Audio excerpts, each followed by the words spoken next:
Maiky lafurehatra tsy misy azo raisiny ireo entana tao anatiny ilay trano may tao amin'ny fokotany tsara rano ambany secteur A amin'ny sisiny lakandrano lehibe Vallon de Mitchinger.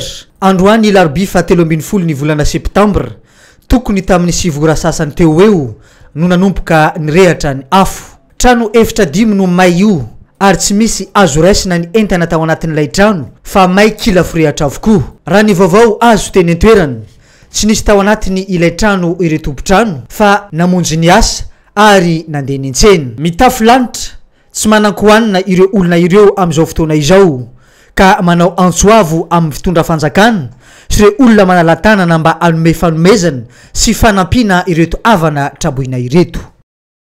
Ny zavatra misy zany dia raha vavy miasa za io nahita setroka zany za dia averiko hoe olona mandoro vakoka izany zio raha fa nanantona kaikaiky dia ny tranoko may niaraka filazana olona dia hoe trano avy ao ny mpanofa trano fa nidy daholo ny trano dia sasany nanao bazary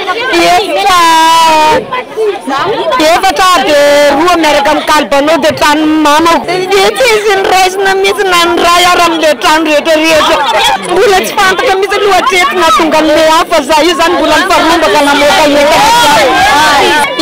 za oeto zany mampandrianareo mpitondra fanjakana rehetra zany zay mba malahelo anaka amin'izao voina mahazo anaka zao dia matokony hanampy anaka fa may daholo zavatra rehetrarehetra za avy niaza dia tsy natata ninona tsona. Olona 20 eo mipetraka ao anatiny trano efitra dimy azo lazaina fa fianakaviana efatra no tsy manan-kialofana ary tsy manan-kohanina amin'izao fotoana izao.